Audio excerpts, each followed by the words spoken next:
Capítulo 14. En los Países Bajos y Escandinavia.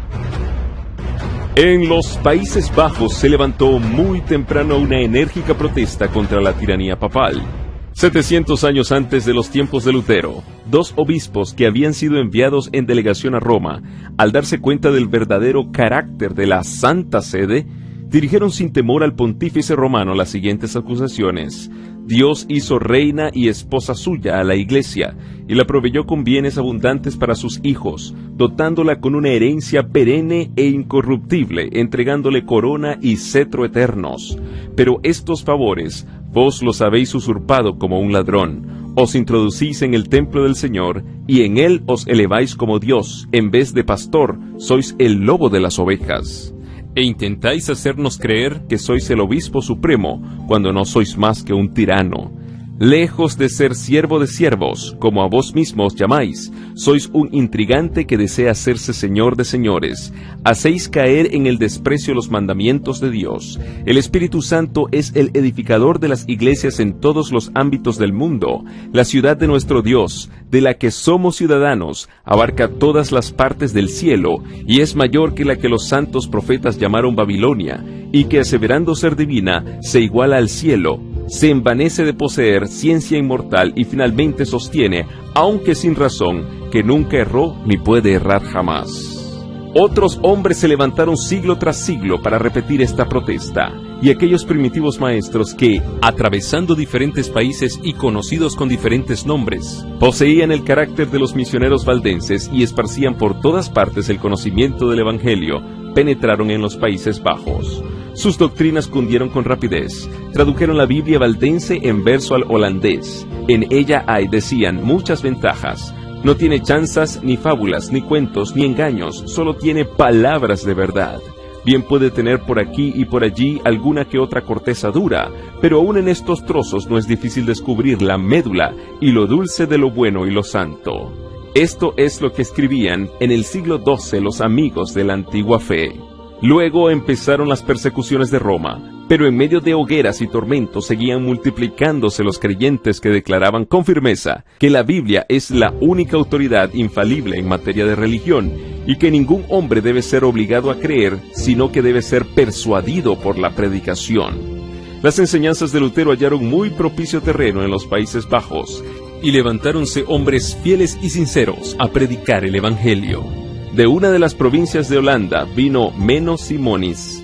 Educado católico romano y ordenado para el sacerdocio, desconocía por completo la Biblia y no quería leerla por temor a ser inducido en herejía. Cuando le saltó una duda respecto a la doctrina de la transubstanciación, la consideró como una tentación de Satanás y por medio de oraciones y confesiones trató, pero en vano, de librarse de ella. Participando en escenas de disipación, procuró acallar la voz acusadora de su conciencia, pero inútilmente. Después de algún tiempo fue inducido a estudiar el Nuevo Testamento y esto, unido a los escritos de Lutero, le hizo abrazar la fe reformada. Poco después presenció en un pueblo vecino la decapitación de un hombre por el delito de haber sido bautizado de nuevo. Esto le indujo a estudiar las Escrituras para investigar el asunto del bautismo de los niños. No pudo encontrar evidencia alguna en favor de él, pero comprobó que en todos los pasajes relativos al bautismo, la condición impuesta para recibirlo era que se manifestase arrepentimiento y fe. Menno abandonó la iglesia romana y consagró su vida a enseñar las verdades que había recibido. Se había levantado en Alemania y en los Países Bajos cierta clase de fanáticos que defendían doctrinas sediciosas y absurdas, contrarias al orden y a la decencia, y originaban agitaciones y tumultos. Menno previó las funestas consecuencias a que llevarían estos movimientos y se opuso con energía a las erróneas doctrinas y a los designios desenfrenados de los fanáticos.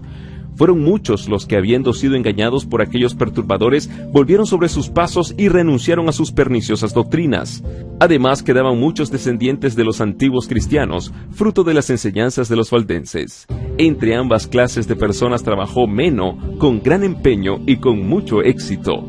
Viajó durante 25 años con su esposa y sus hijos, y exponiendo muchas veces su vida, atravesó los Países Bajos y el norte de Alemania, y aunque trabajaba principalmente entre las clases humildes, ejercía dilatada influencia.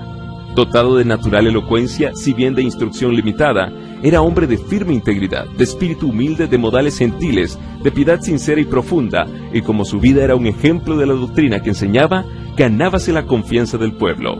Sus partidarios eran dispersados y oprimidos. Sufrían mucho porque se les confundía con los fanáticos de Münster. Y sin embargo, a pesar de todo, era muy grande el número de los que eran convertidos por su ministerio. En ninguna parte fueron recibidas las doctrinas reformadas de un modo tan general como en los Países Bajos, y en pocos países sufrieron sus adherentes tan espantosas persecuciones. En Alemania, Carlos V había publicado edictos contra la reforma y de buena gana hubiera llevado a la hoguera a todos los partidarios de ella, pero allí estaban los príncipes oponiendo una barrera a su tiranía. En los Países Bajos su poder era mayor, y los edictos de persecución se seguían unos a otros en rápida sucesión. Leer la Biblia, oírla leer, predicarla o aún referirse a ella en la conversación era incurrir en la pena de muerte por la hoguera. Orar a Dios en secreto, abstenerse de inclinarse ante las imágenes o cantar un salmo eran otros tantos hechos castigados también con la muerte. Aún los que abjuraban de sus errores eran condenados, si eran hombres a ser degollados y si eran mujeres a ser enterradas vivas. Millares perecieron durante los reinados de Carlos y de Felipe II. En cierta ocasión llevaron ante los inquisidores a toda una familia, acusada de no ir a misa y de adorar a Dios en su casa. Interrogado el hijo menor respecto de las prácticas de la familia, contestó: «Nos hincamos de rodillas y pedimos a Dios que ilumine nuestra mente y nos perdone nuestros pecados. Rogamos por nuestro soberano, porque su reinado sea próspero y su vida feliz. Pedimos también a Dios que guarde a nuestros magistrados». Algunos de los jueces quedaron hondamente conmovidos, pero no obstante, el padre y uno de los hijos fueron condenados a la hoguera. La ira de los perseguidores era igualada por la fe de los mártires. No solo los hombres, sino aún delicadas señoras y doncellas desplegaron un valor inquebrantable. Las esposas se colocaban al lado de sus maridos en la hoguera, y mientras éstos eran envueltos en las llamas, ellas los animaban con palabras de consuelo o cantándoles salmos. Las doncellas, al ser enterradas vivas, se acostaban en sus tumbas con la tranquilidad con que hubieran entrado en sus aposentos, o subían a la hoguera y se entregaban a las llamas, vestidas con sus mejores galas, lo mismo que si fueran a sus bodas. Así como en los tiempos en que el paganismo procuró aniquilar el Evangelio, la sangre de los cristianos era simiente. La persecución no servía más que para aumentar el número de los testigos de la verdad. Año tras año, el monarca, enloquecido de ira al comprobar su impotencia para doblegar la determinación del pueblo, se ensañaba más y más en su obra de exterminio, pero en vano. Finalmente, la revolución acaudillada por el noble Guillermo de Orange dio a Holanda la libertad de adorar a Dios. En las montañas del Piamonte, en las llanuras de Francia y en las costas de Holanda, el progreso del Evangelio era señalado con la sangre de sus discípulos. Pero en los países del norte halló pacífica entrada. Ciertos estudiantes de Wittenberg, al regresar a sus hogares, introdujeron la fe reformada en la península escandinava. La publicación de los escritos de Lutero ayudó a esparcir la luz. El pueblo rudo y sencillo del norte se alejó de la corrupción, de la pompa y de las supersticiones de Roma para aceptar la pureza, la sencillez y las verdades vivificadoras de la Biblia. Tausen, el reformador de Dinamarca, era hijo de un campesino. Desde su temprana edad dio pruebas de poseer una inteligencia vigorosa. Tenía sed de instruirse, pero no pudiendo aplacarla debido a las circunstancias de sus padres, entró en un claustro. Allí la pureza de su vida, su diligencia y su lealtad le granjearon la buena voluntad de su superior. Los exámenes demostraron que tenía talento y que podría presentar buenos servicios a la iglesia. Se resolvió permitirle que se educase en una universidad de Alemania o de los Países Bajos. Se le concedió libertad para elegir la escuela a la cual quisiera asistir, siempre que no fuera la de Wittenberg. No convenía exponer al educando a la ponzoña de la herejía, pensaban los frailes.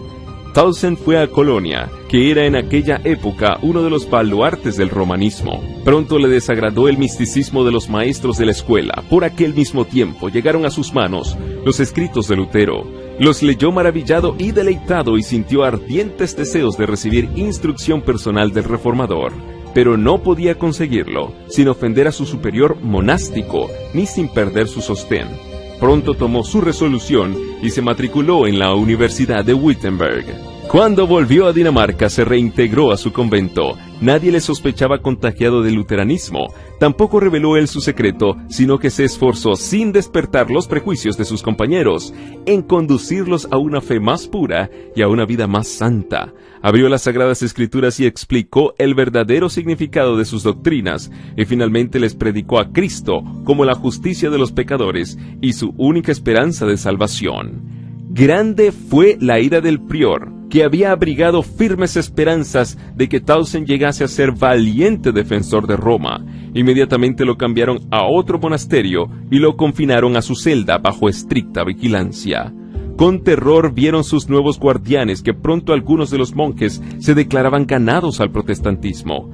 A través de los barrotes de su encierro, Tausen había comunicado a sus compañeros el conocimiento de la verdad. Si aquellos padres dinamarqueses hubiesen cumplido hábilmente el plan de la Iglesia para tratar con la herejía, la voz de Tausen no hubiera vuelto a oírse, pero, en vez de confinarlo para siempre en el silencio sepulcral de algún calabozo subterráneo, le expulsaron del monasterio y quedaron entonces reducidos a la impotencia. Un edicto real que se acababa de promulgar ofrecía protección a los propagadores de la nueva doctrina. Tausen principió a predicar. Las iglesias le fueron abiertas y el pueblo acudía en masa a oírle. Había también otros que predicaban la palabra de Dios. El Nuevo Testamento fue traducido en el idioma dinamarqués y circuló con profusión. Los esfuerzos que hacían los papistas para detener la obra solo servían para esparcirla más y más, y al poco tiempo Dinamarca declaró que aceptaba la fe reformada. En Suecia también, jóvenes que habían bebido en las fuentes de Wittenberg llevaron a sus compatriotas el agua de vida. Dos de los caudillos de la Reforma de Suecia, Olaf y Lorenzo Petri, hijos de un herrero de Örebro, estudiaron bajo la dirección de Lutero y de Melanchthon, y con diligencia se pusieron a enseñar las mismas verdades en que fueron instruidos. Como el gran reformador, Olaf con su fervor y su elocuencia despertaba al pueblo, mientras que Lorenzo como Melanchthon era sabio, juicioso y de ánimo sereno.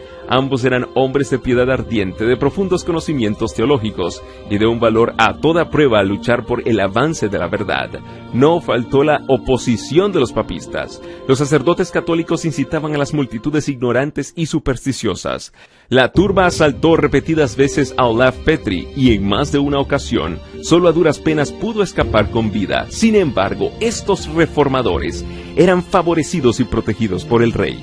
Bajo el dominio de la Iglesia romana, el pueblo quedaba sumido en la miseria y deprimido por la opresión.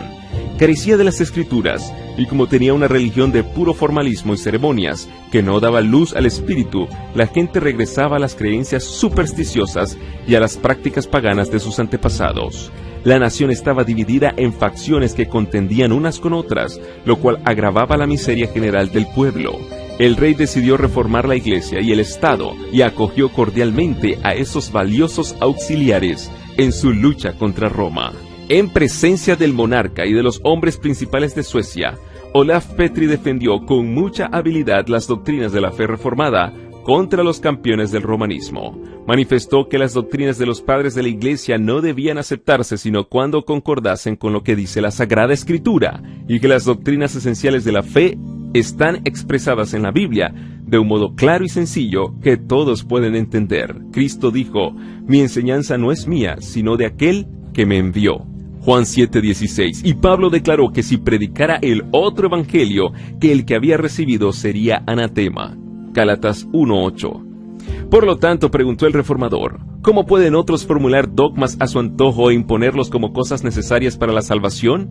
Probó que los decretos de la Iglesia no tienen autoridad cuando están en pugna con los mandamientos de Dios, y sostuvo el gran principio protestante de que la Biblia y la Biblia sola es la regla de fe y práctica. Este debate, si bien se desarrolló en un escenario comparativamente obscuro, sirve para dar a conocer la clase de hombres que formaban las filas de los reformadores. No eran controversistas ruidosos, sectarios e indoctos, sino hombres que habían estudiado la palabra de Dios y eran diestros en el manejo de las armas de que se habían provisto en la armería de la Biblia. En cuanto a erudición, estaban más adelantados que su época. Cuando nos fijamos en los brillantes centros de Wittenberg y Zúrich, y en los nombres ilustres de Lutero y Melanchthon, de Zwinglio y Ecolampadio, se nos suele decir que estos eran los jefes del movimiento de la Reforma y que sería de esperar en ellos un poder prodigioso y gran acopio de saber, pero que los subalternos no eran como ellos. Pues bien, si echamos una mirada sobre el obscuro teatro de Suecia, y yendo de los maestros a los discípulos, nos fijamos en los humildes nombres de Olaf y Lorenzo Petri, ¿qué encontramos? Pues maestros y teólogos, hombres que entienden a fondo todo el sistema de la verdad bíblica y que ganaron fáciles victorias sobre los sofistas de las escuelas y sobre los dignatarios de Roma. Como consecuencia de estas discusiones, el rey de Suecia aceptó la fe protestante y poco después la Asamblea Nacional se declaró también en favor de ella. El Nuevo Testamento había sido traducido al idioma sueco por Olaf Petri, y por deseo del rey, ambos hermanos emprendieron la traducción de la Biblia entera. De esta manera, el pueblo sueco recibió por primera vez la palabra de Dios en su propio idioma. La Dieta dispuso que los ministros explicasen las Escrituras por todo el reino y que en las escuelas se enseñase a los niños a leer la Biblia. De un modo constante y seguro, la luz bendita del Evangelio disipaba las tinieblas de la superstición y de la ignorancia. Libre ya de la opresión de Roma, alcanzó la nación una fuerza y una grandeza que jamás conociera hasta entonces. Suecia vino a ser uno de los baluartes del protestantismo. Un siglo más tarde, en tiempo de peligro inminente, esta pequeña y hasta entonces débil nación, la única en Europa que se atrevió a prestar su ayuda, intervino en auxilio de Alemania en el terrible conflicto de la Guerra de 30 años. Toda la Europa del Norte parecía estar a punto de caer otra vez bajo la tiranía de Roma. Fueron los ejércitos de Suecia los que habilitaron a Alemania para rechazar la ola romanista y asegurar tolerancia para los protestantes, calvinistas y luteranos, y para devolver la libertad de conciencia a los pueblos que habían aceptado la reforma.